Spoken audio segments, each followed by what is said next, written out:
Alright folks, today I want to dive into one of the more intriguing yet vague lore revelations we've gotten in recent years that could potentially shake up what we know about the early days in the Walking Dead universe entirely. Of course, I am referring to the intended nuking of Chicago on Monument Day ordered by the federal government, which was an idea first presented in the Fear the Walking Dead Dead in the Water webisode that aired back in 2022, yet has never been addressed in the years since. From every source we've been given throughout the franchise, Chicago was the only city in the country to receive this order, and although action was never taken thanks to the crew aboard the USS Pennsylvania, the question still remains. Why Chicago? What made that city so uniquely dangerous or hopeless that the government considered wiping it off the map before the end of day one? Well, today, I wanted to don my tinfoil hat and explore a theory I've come up with that could explain this lore revelation using evidence from across the franchise, which I believe may potentially hold the key to uncovering The Walking Dead's greatest conspiracy yet. But with that, if you end up enjoying this video, I'd greatly appreciate it if you hit that like button and drop a sub on your way out for new content like this regularly.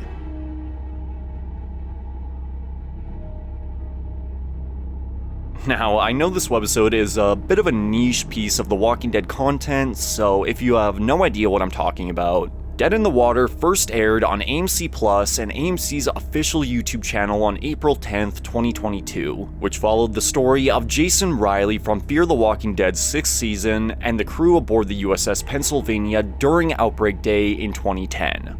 In my opinion, it's pretty logical to assume this was Outbreak Day, otherwise known as Monument Day, on August 27th, given the crew aboard must have had radio contact with the outside world. Everything from VLF to satellite links. It's honestly more unbelievable to think nobody would have alerted the crew if this was taking place days later. On top of the fact that Jason Riley was able to contact his family via cell phone during the ending scene, which, from all accounts, was not possible following August 27th as a result of overloaded networks and the abandonment of critical infrastructure. Now, at what point in the webisode does this idea of Chicago being targeted come up? Well, you see, the USS Pennsylvania, which was patrolling off the coast of Galveston, Texas, was a ballistic missile submarine carrying enough nuclear warheads to level a state. And although the sub was inevitably overrun much like anywhere on land, the last order the surviving crew members aboard had received from the federal government was to strike Chicago with no further elaboration. No other city was on the list. All we know is that Chicago was seen as a lost cause by the US government almost 2 entire weeks before Operation Cobalt, which essentially goes against everything we know about how they reacted during this time. Thankfully, the crew had refused these orders as they couldn't bring themselves to fire upon their own country. And although Chicago would presumably still fall to the dead like anywhere else, the city and its survivors were spared from total nuclear annihilation, but more than likely still felt the fury of Operation Cobalt on September 10th through the use of napalm. Though regardless of Riley's actions in launching the nukes onto Texas years later, his decision to refuse orders and beach the USS Pennsylvania spared the city from resembling a crater today. Now, that's basically all we ever got in terms of lore. An order to nuke the city, and that's it.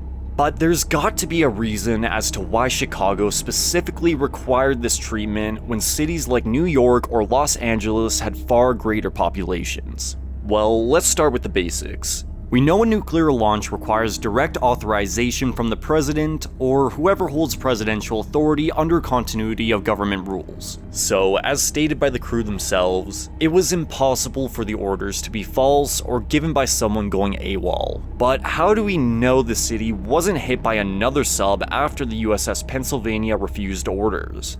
Well, besides never hearing of a city lying in nuclear ruin outside of Fear Season 6 despite getting as close as 2 states away from Chicago within the main show, we are shown CRM documents in the Ones Who Lives intro which depict a map of America as of the current day with a distinct radiation zone surrounding Texas. This obviously references the nuking of Texas we see in Fear Season 6, but it also implies the area is still uninhabitable almost 7 years after the fact. If Chicago, or any city for that matter, had experienced a nuclear blast during Monument Day, I'd assume it would be labeled in a similar manner, given it would have only occurred 3 to 4 years prior to Teddy's doomsday. So with that evidence, I think it's safe to say no city was ever hit with nukes beyond those in Texas following the USS Pennsylvania's refusal. But what this tells us is that despite many branches of government crumbling during this time, some government official, whether that be the president or not, was in a position to evaluate the situation away from relative harm and determine Chicago needed to be annihilated despite the chaos unfolding across the planet.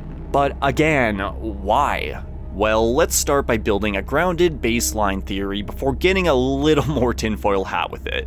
For some reason, Chicago was perceived as the epicenter for the outbreak in America during August 2010. Given the crew aboard the USS Pennsylvania were underwater and away from any outside population for what could have been weeks to months before the outbreak, we kind of have to assume the virus had some sort of dormant period for some time before Monument Day, as there wouldn't be any other explanation for how wildfire could have spread across the world and infect every single human, including those isolated from the wider population within only a day or two.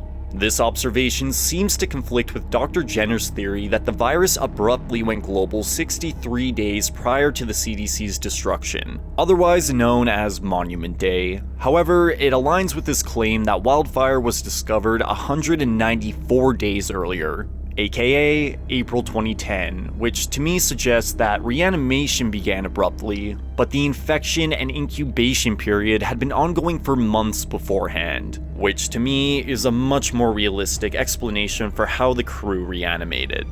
Now, from most accounts, we are told and shown the US government had no idea how to properly handle this situation. Tobias and Fear's pilot episode mentions reports of infection had already occurred in 5 states as of August 25th, so although society was still intact, wildfire was already awakening from its dormant period at this time. So perhaps it's possible Illinois was one of these 5 states, and even further, was the first state to receive reports of reanimation, with Chicago specifically being linked back to these initial instances.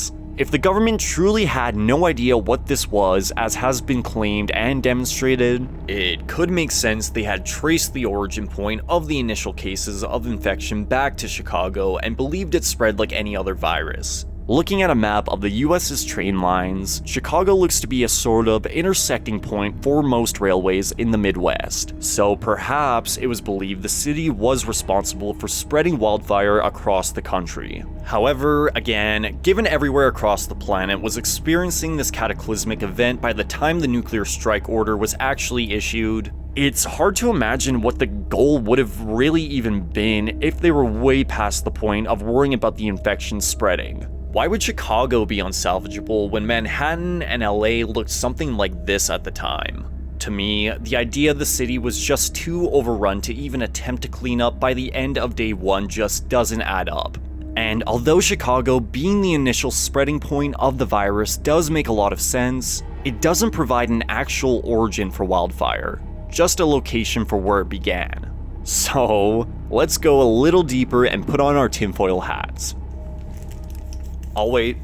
What if the idea the US government had no clue what the virus was had been complete bullshit this entire time? What if Chicago was targeted with nukes because the federal government had something there they desperately wanted to hide? It's clear the government's negligence in not knowing how to handle the situation was real, but perhaps it was because it had turned into something they were not ready for. This is going to take a lot of explaining from different sources across the franchise, so hear me out here. I think the answer to this mystery lies within the Conspiracy Theory Radio Waves webisode. Now, I've talked about this webisode extensively, and although no proof of any claim is ever given, I can't help but loop back around to it every time these types of discussions come up. In the webisode, we briefly follow a man who claims to have found proof the US government was responsible for the outbreak as they were experimenting with population control. And throughout his research, he repeatedly came across the acronym NOAA, which he speculates was an operation dedicated to leaving the population to die. This alone doesn't prove anything, as the title is literally called Conspiracy Theory, but the more I think about it, the more sense some parts of it actually make. Let me take you back to the World Beyond post-credits scene in France for a second. Here we see an abandoned science lab with graffiti written, "The dead were born here," on the wall, who were very explicitly experimenting on ways to combat the infection. In this brief scene, we hear of various French science teams referred to as Primrose and Violet, who were in direct contact with the US government before reanimation began ravaging society. We even hear of this Primrose team heading to a conference in Toledo, Ohio when things were beginning to grow worse. So it's clear the outbreak wasn't something that just came out of nowhere. Behind the scenes discussions at high levels regarding the spreading of infection were occurring while the average civilian was living their lives like normal. And from all accounts, it appears the highest levels of US government, including the president at the time, went completely MIA to the public following August 27th, and went completely silent to even the military following Operation Cobalt on September 10th. Somebody within power was alive and organized enough to order Operation Cobalt almost 2 entire weeks after Outbreak Day. So effectively, those in power left everyone on the surface to die. So if we gather all our evidence together, we're left with the claim the US government was experimenting with population control alongside a mysterious acronym referred to as NOAA, a sketchy and standoffish response from the federal government and president, followed by destruction and complete silence, a virus that was spreading across the planet months before the collapse of society, which lay dormant within its hosts, an allied country's attempt to experiment on the newly discovered or created virus, followed by a hastily organized meeting across the world in Toledo, and a nuclear strike order on one specific city despite the entire world crumbling into chaos at the same time. With all this evidence, I think the conspiracy theorists' claims are beginning to sound more and more likely. The US and French governments were working in collaboration to experiment on viruses with the goal of population control, or perhaps even biological warfare, with the main American lab for these experiments being located somewhere within Chicago. This was a covert project kept hidden even from the CDC. But when some sort of lab leak or test trial occurred and the virus began spreading far more rapid than expected thanks to Chicago's extensive train rail and airport systems, the US and French governments went into classified mode and began acting oblivious to the CDC and allied nations. They had some knowledge on what they had created, but were in no way prepared for just how contagious this actually was. So working in tandem with the French scientists to neutralize the problem before it turned into something unfixable, the French would inevitably make the situation worse through experimentation, which could have been what initially created the variants, or for all we know, could have been what awakened the virus from its dormant state in the first place. Jenner claims the French were the last to hold out before they went silent, but at no point did he mention the French scientists were traveling to America in hopes of solving this issue, which to me implies they were working with the American CDC to solve the issue that they created, but weren't entirely truthful on what they knew about its origins. By the time of Monument Day, the Wildfire virus had already infected every human on Earth months beforehand, so when the order was given to strike Chicago with ballistic missiles, it wasn't to stop the spread of infection, as that was already way too far gone. It was to cover their own asses and eliminate the evidence of what they did so future generations would carry on the values, history, and traditions of their past without pinning the outbreak on their legacy. Operation Cobalt was intended to wipe out the dead population above ground with little regard for the living, so it can be presumed the children of these higher-ups were intended to re-inherit the Earth. Nobody wants to be the president who ended the world, especially in the eyes of their own children. So, obviously, the simplest answer was to eviscerate the evidence altogether. The fear of these classified projects getting out to the public wasn't entirely unfounded either. We are told while the Primrose team were in Toledo, the Violet team was attacked, killed, and imprisoned by a mysterious group who blamed them for the current state of the world. There were people searching for who to blame and punishing them accordingly. Those in America just had more time to clear the evidence and hide. This is what the acronym NOAA refers to, at least if we're listening to the conspiracy broadcast claims. It describes a classified US government contingency plan to go underground and wait out the collapse while the surface population died off in case one of their own experiments ever triggered a cataclysmic event, standing for something along the lines of National Operational Ark Habitat, as it would fit on theme with the government riding out the flood of death. In all honesty, population control seems like a bit of an odd problem for our world in 2010 to have, so perhaps this was a misinterpretation by the conspiracy theorist, and the goal was actually related to biodefense research, pandemic preparedness, or hell, who knows? Maybe they were even experimenting with the idea of immortality. But in the end, Chicago wasn't turned into a giant crater. Perhaps this was because other subs or silos were overrun before fulfilling their duties, or maybe the crews refused orders all the same.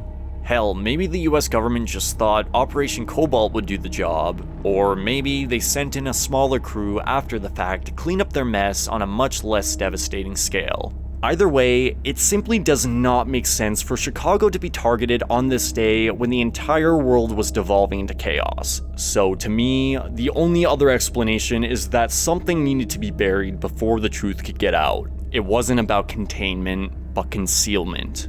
With this theory, the bulk of the lore we already know remains true. The US government had absolutely no idea how to handle the situation when it grew out of control and completely dropped the ball in helping its citizens. The only difference being this calamity began due to their own negligence. But I'm curious to hear what you guys think of all the theories I presented today. Do you think I've come to logical conclusions using the broken fragments of evidence given? Or do you think I'm overthinking aspects of the story none of the writers ever actually had answers for? Either way, I want to hear all about it in the comments down below.